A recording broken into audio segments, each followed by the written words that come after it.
Bonjour, je prends mon berlingot à travers la plaine. Alors dans cette vidéo, une petite balade le long du Rhône, puis dans la Drôme, un détour en direction du Vercors et une bande salvatrice.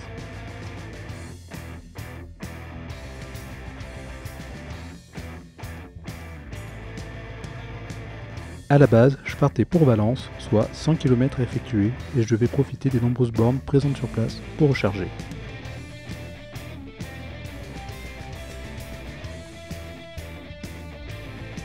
Je décide de m'arrêter en chemin au Leclerc de Chavanais pour faire quelques courses histoire de ne pas arriver les mains vides et faire du biberonnage.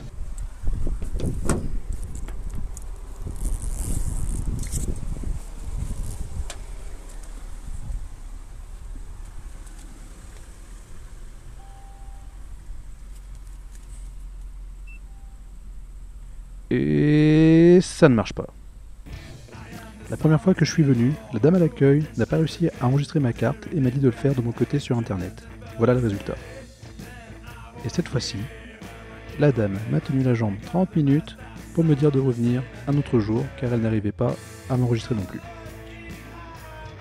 Bref, après quelques dizaines de kilomètres sur la D386, je traverse le Rhône à Serrières pour récupérer la Nationale 7.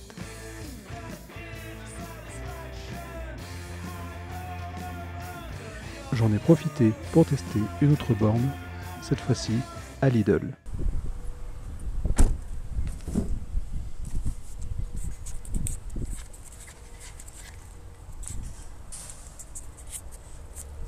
Ici, pas besoin de carte. Oui, c'est une menthe religieuse dans l'ouverture de la borne. Non, ça ne va pas exploser.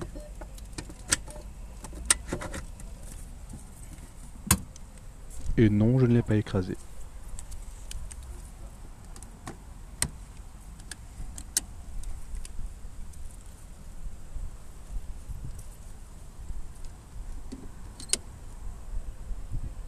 Tant que les clignotants ne se sont pas allumés, la charge n'a pas commencé.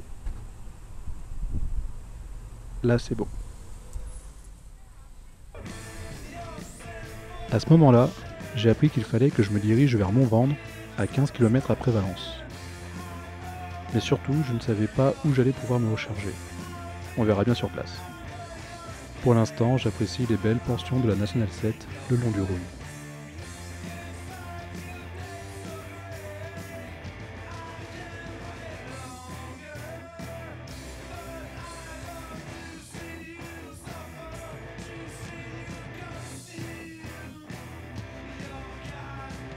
J'avais largement assez d'autonomie pour aller jusque Montvendre, pas assez pour retourner chez moi. Donc, plan B, faire la fête et passer la matinée à recharger à Valence. C'est pas top, mais j'ai pas trop le choix. C'est le Vercors qu'on voit au fond.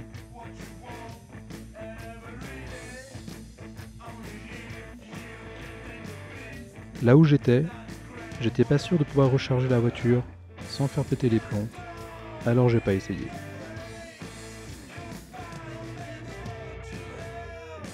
Au final, je me suis branché sur cette borne à Montvendre. En cherchant mon chemin, je suis passé 2 fois devant avant de me rendre compte qu'il y avait une borne ici. J'ai branché le véhicule avant d'aller me coucher dans mon camion. En 4 heures, j'ai récupéré 11 kWh pour un montant total de 5 euros. J'ai été très chanceux de tomber sur une borne pile quand j'en avais besoin, et en plus, elle est compatible avec mon pass ChargeMap. C'est nickel, pas besoin d'attendre pour entrer.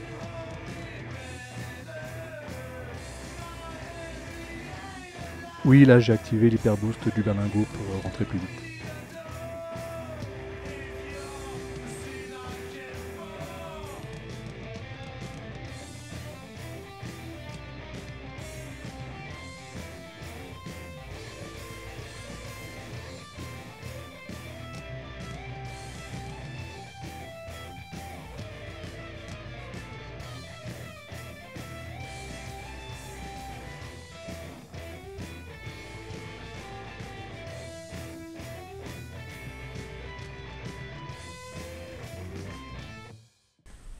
Bonjour, moi Bon, alors là, je suis à Géant pour faire mes courses.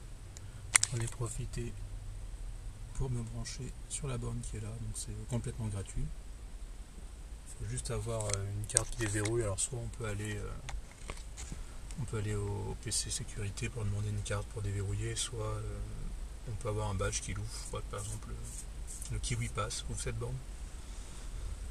Donc voilà, je vais vous présenter les différents badges que j'utilise. Alors donc moi je suis de la région lyonnaise, donc j'ai le pass Bluely qui me sert à me brancher sur les bornes Bluely, et ça me sert aussi par exemple à déverrouiller cette borne quand je fais mes courses, donc j'ai pas besoin d'aller voir les gens de sécurité pour qu'ils me passent un badge en échange d'une carte d'identité. Ça, je peux me servir de ce badge là pour l'ouvrir. Alors Bluely, comment ça marche? C'est un abonnement annuel de 15 € quand on a son propre véhicule électrique. Donc on paye l'abonnement, c'est 15 € par an, et après on a le droit de réserver une borne pendant 1 heure. Moi, un emplacement précis, on aura une place sur les... Parce qu'en général ça va par 4 ou 5 bornes ensemble, donc on peut en réserver qu'on ait une sur les 4 ou 5 qui soit réservée pour nous, mais ça marche pendant 1 heure justement.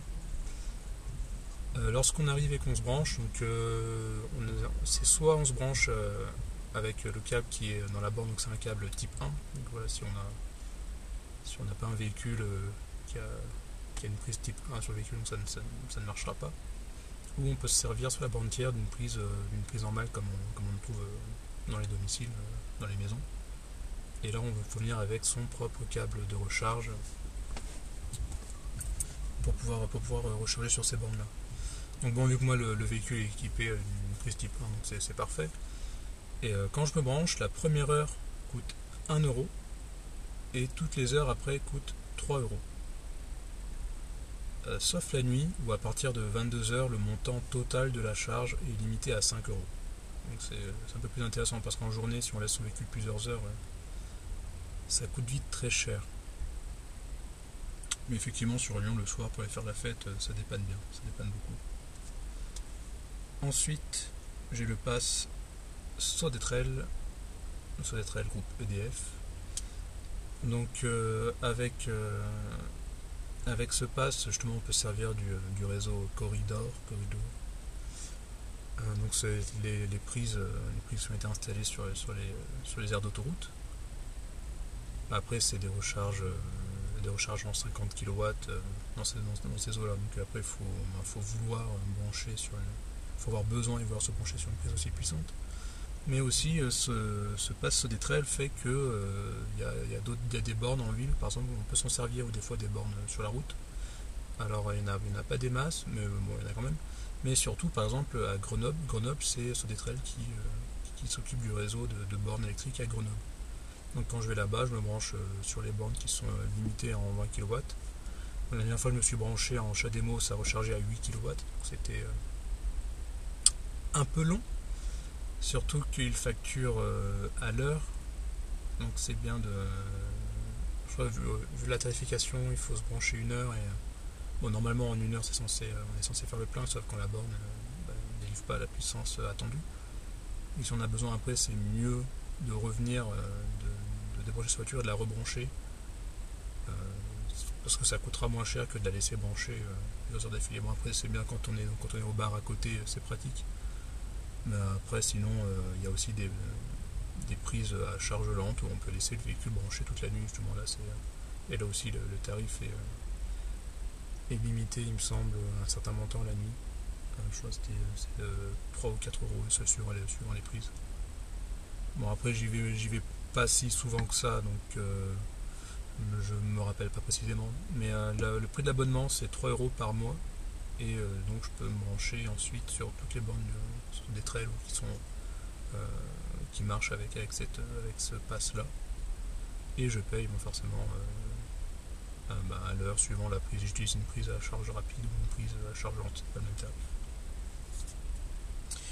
Ensuite, je me sers du pass ChargeMap, ou du badge, pass, c'est pareil, carte, comme vous voulez. ChargeMap, c'est justement, ils sont connus parce qu'ils ont un site qui référencie tous la très grande majorité des bornes qu'on trouvera en France. Donc ne serait-ce des fois que pour planifier un trajet, savoir où on peut se brancher, on peut avoir besoin juste du site, pas forcément besoin du pass, mais on peut se servir de ce site-là. Et justement après ils ont fait ce pass qui est censé, qui tend à être de plus en plus interopérable, c'est-à-dire qu'il pourra marcher sur différents réseaux. Parce que quand on va par exemple dans la Loire, il y a un réseau qui est spécifique, il y a un réseau de bornes qui est spécifique à la Loire. Quand on va à la Drôme, dans la Drôme, pardon, on a un réseau qui est spécifique à la Drôme, Paris en Ardèche, etc.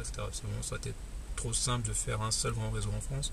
Non, c'est chaque département, chaque région a son propre réseau de bornes.